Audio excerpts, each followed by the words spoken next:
اب آگے بڑھتے ہوئے ہمیں یہ دیکھنا ہے کہ آخر دجال کے فتنے میں پڑنے والے لوگ کون ہیں۔ دیکھیے، سب سے اہم لوگ جو دجال کے ساتھی بنیں گے وہ یہودی ہیں، پھر اس کے بعد ترکستان کے علاقے کے لوگ، پھر اس کے بعد بہت سی زیادہ تر عورتیں، بے دین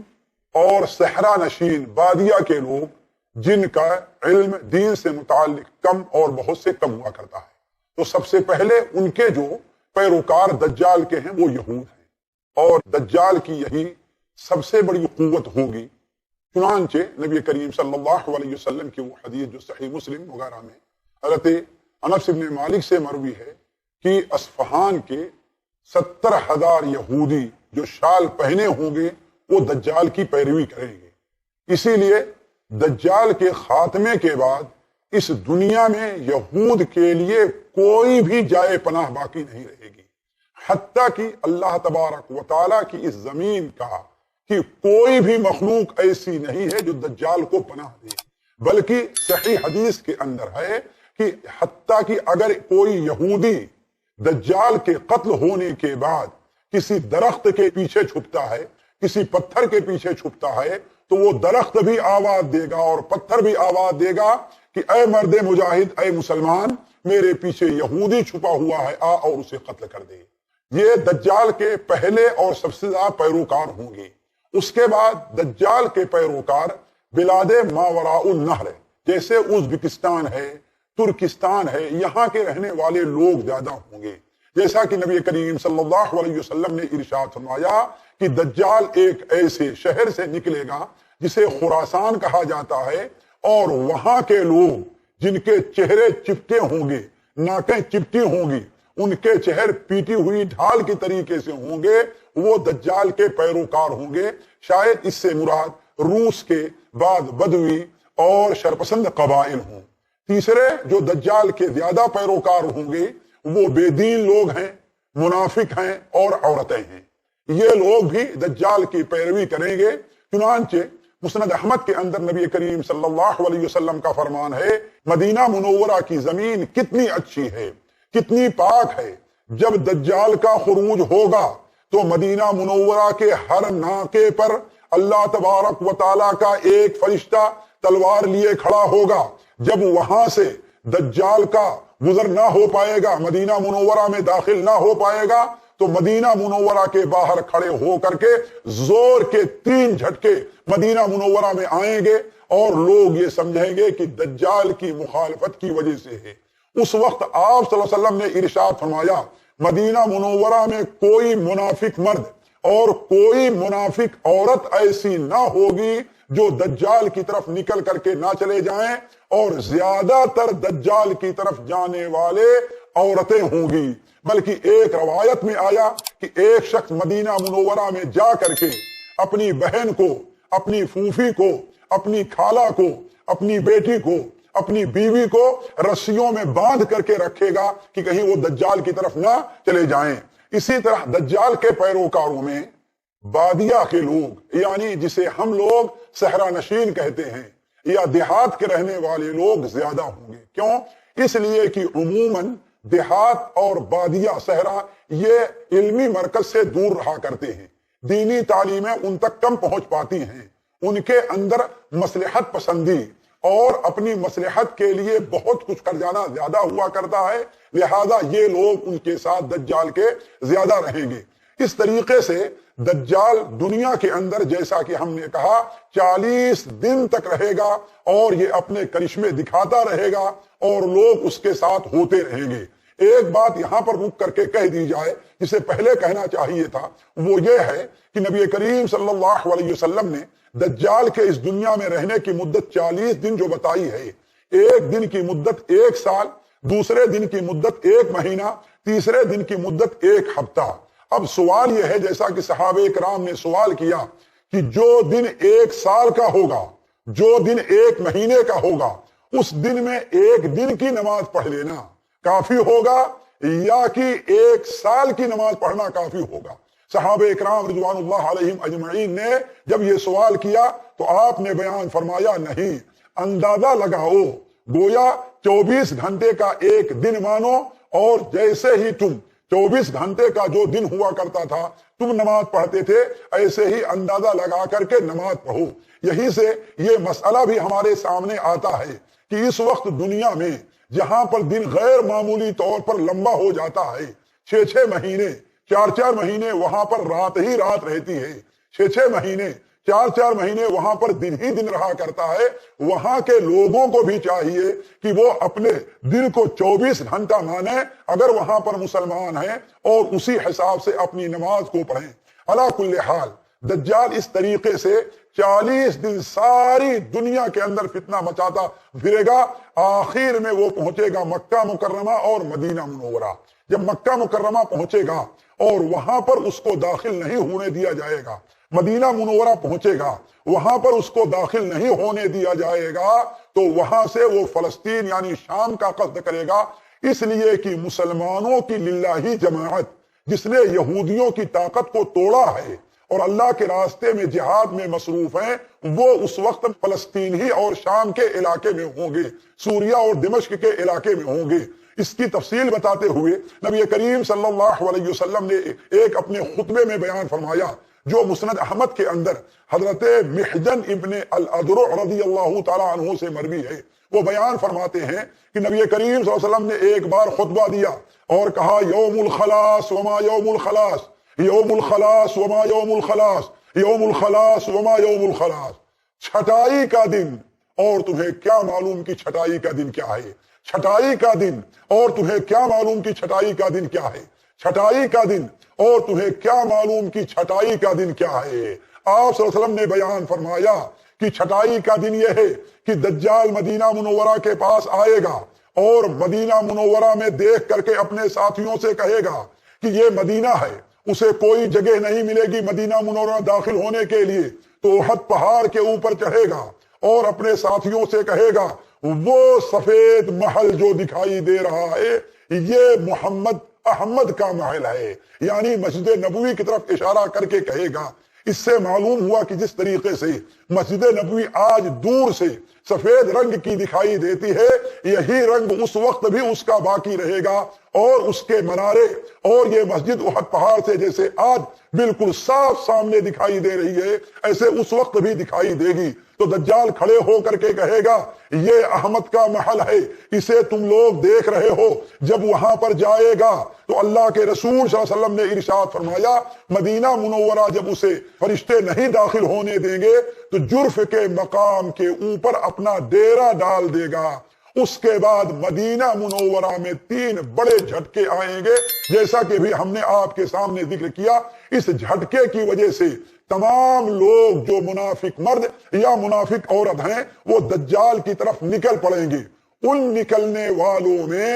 ایک مرد بھی ہوگا۔ جب وہ مدینہ منورہ سے باہر نکلے گا تو دجال کے ہرکارے جو بالکل مدینہ منورہ کے کنارے تک پہنچ گئے رہے ہوں گے وہ اس کو پکڑ لیں گے اور کہیں گے تو کہاں جا رہا ہے؟ کہا میں اسی شخص سے مقابلہ کرنے جا رہا ہوں جو اپنی خدائی کا دعویٰ کر بیٹھا ہے۔ کہتا ہے تو مجھے اپنا خدا نہیں مانتا، تو اس کو اپنا رب نہیں تسلیم کرتا؟ کہا میرا رب کون ہے وہ سب کو معلوم ہے۔ تو وہ لوگ کہیں گے اس کو قتل کر دو، لیکن دوسرے کہیں گے دیکھو تمہارے رب نے کہا ہے کہ میرے پاس لانے سے پہلے کسی کو قتل نہ کرنا، اس لیے اس کو پکڑو اور اپنے رب کے پاس لے کر کے جاؤ۔ جب اسے شیطان کے سامنے حاضر کیا جائے گا تو شیطان اس سے اپنی ربوبیت کا اقرار کروانا چاہے گا، تو مرد مومن کہے گا یہی وہ دجال ہے، ھذا الدجال الذی ذکر رسول اللہ صلی اللہ علیہ وسلم، یہی وہ دجال ہے جس کا ذکر نبی کریم صلی اللہ علیہ وسلم نے اپنی حدیثوں میں بیان فرمایا ہے۔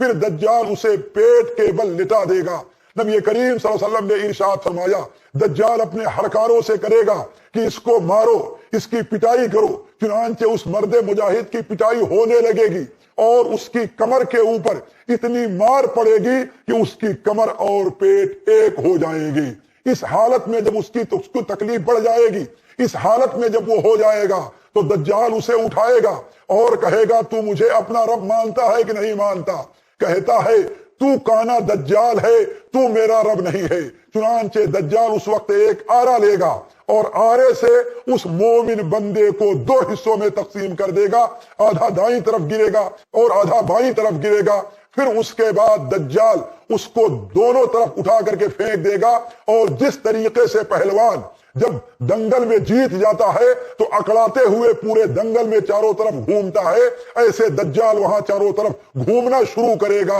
اور پھر اس کے بعد تھوڑی دیر میں اشارہ کرے گا، جس کو قتل کیا تھا وہ مرد مجاہد دوبارہ آئے گا اور سامنے اس کے کھڑا ہو جائے گا اور اسے کہے گا کیا تو مجھے اپنا رب مانتا ہے؟ وہ مرد مجاہد کہے گا تیرے جھوٹے ہونے کا جتنا مجھے اب یقین ہے اس سے پہلے کبھی نہیں تھا۔ تو وہ دوبارہ اس کو ذبح کرنا چاہے گا جیسا کہ اس سے پہلے بیان کیا، لیکن ذبح نہیں کر پائے گا اور اسے اٹھا کر کے آگ میں ڈال دے گا، اور وہ لوگ سمجھیں گے کہ آگ میں ڈال دیا، حالانکہ یہ اس کے لیے جنت بن جائے گی، جیسے حضرت ابراہیم علیہ السلام کے لیے آگ جنت بن گئی۔ آپ نے بیان فرمایا ھذا اعظم الناس شہادۃ عند اللہ، اللہ تعالیٰ کے نزدیک یہ سب سے بڑا شہید ہوگا، اس سے بڑا شہید اللہ تبارک و تعالیٰ کے نزدیک کوئی نہیں ہوگا۔ اس طریقے سے دجال جب وہاں سے رسوا ہوگا تو وہاں سے وہ فلسطین اور بیت المقدس کا قصد اور ارادہ کرے گا۔ بیت المقدس میں پہنچ کر کے جب وہ پہنچے گا اس کے ڈر سے مسلمان یا تو شہر چھوڑ کر کہیں دور بھاگ کھڑے ہوں گے یا پھر ایک پہاڑ کے اوپر چڑھ جائیں گے، اور کچھ مسلمان بیت المقدس مسجد کے اندر گھر کر کے رہ جائیں گے۔ شیطان آئے گا، اس وقت جو وہاں پر لوگ ہوں گے وہ 3 حصوں میں بڑھ جائیں گے۔ ایک کو تو دجال قتل کر دے گا جو اللہ تعالیٰ کے نزدیک سب سے بہترین شہید ہوں گے، اور دوسرے لوگ دجال کے فتنے میں پڑ جائیں گے، اللہ تعالیٰ ان کی توبہ کبھی قبول نہیں کرے گا، اور تیسرے کچھ لوگ ہوں گے جو پہاڑ کے اوپر چڑھے رہیں گے اور دجال ان کا محاصرہ کیے رہے گا۔ دجال نہ ہی مسجد میں داخل ہو پائے گا اور نہ ہی اس پہاڑ کے اوپر چڑھ پائے گا، لیکن دجال ان کا جب محاصرہ کیے رہے گا ان لوگوں کو بڑی پریشانی ہوگی۔ ایک دن وہ لوگ آپس میں متفق ہو کر کے کہیں گے اے لوگوں تم کس چیز کا انتظار کر رہے ہو؟ یہ دشمن کب تک تمہارا گھیراؤ کیے رہے گا؟ آخر تم اس دشمن سے مقابلہ کیوں نہیں کرتے؟ تمہیں 2 ہی چیز حاصل ہوگی، یا تو تم کامیاب ہوگے، اور اگر دشمن نے تمہیں قتل کر دیا تو تم اللہ تعالیٰ کے نزدیک شہید ہوگے۔ چنانچہ جب اکٹھا ہو کر کے سارے لوگ آپس میں متفق ہوں گے کہ ہاں دجال کا مقابلہ کیا جائے، رات ہو جائے گی، ارادہ ہوگا فجر کی نماز پڑھ کر کے دجال کے اوپر حملہ کرنا ہے۔ یہ وہی وقت ہوگا کہ کچھ مسلمان جو دمشق میں ہوں گے وہ دجال سے مقابلے کے لیے تیاری کر رہے ہوں گے اور کہہ رہے ہوں گے کہ دجال فلسطین پہنچ کر کے ہمارے بھائیوں کی ناکہ بندی کر لی ہے، ان کو تنگ کر رہا ہے، لہذا ہمیں ان کی مدد کے لیے پہنچنا چاہیے، اور فجر کی اقامت ہو چکی ہوگی۔ مسلمانوں کا امام ایک نیک شخص، نیک مرد ہوگا، اور یقیناً وہ مہدی ہوں گے، تو اللہ تبارک و تعالیٰ کے حکم سے جب وہ نماز کے لیے بڑھیں گے تو مسجد کے منارے پر 2 فرشتوں کے کندھے پر پیر رکھ کر کے پیلے رنگ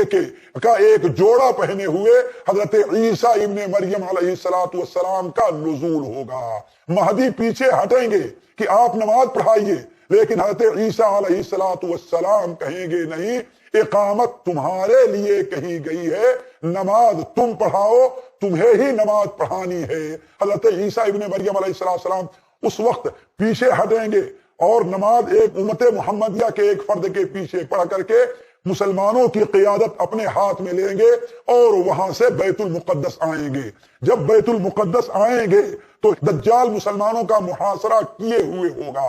صورتحال یہ ہوگی، فجر کے بعد ایک طرف مسلمان جیسے باہر نکلنا چاہیں گے تو کیا دیکھیں گے کہ حضرت عیسیٰ علیہ السلام اور مسلمان اپنی فوج لے کر کے پہنچ گئے ہیں۔ حضرت عیسیٰ علیہ السلام دروازہ کھولنے کا حکم دیں گے، جیسے دروازہ کھلے گا تو شیطان اور اس کے ساتھ 70,000 یہودی سونے کی دست والی تلوار لیے ہوئے سامنے نظر آئیں گے اور وہ مسلمانوں کے مقابلے کے لیے تیار ہوں گے، لیکن دجال جیسے ہی دیکھے گا وہ حضرت عیسیٰ علیہ السلام کو وہ بھاگ کھڑا ہوگا۔ کیوں؟ حضرت عیسیٰ علیہ السلام کو پہچانے گا، اور حضرت عیسیٰ علیہ السلام کو اللہ تعالیٰ یہ خوبی دے گا، جیسا کہ اگلی مجلس کے اندر یا اس کے بعد والی مجلس میں یہ بات آئے گی کہ ان کی سانس جہاں تک پہنچے گی،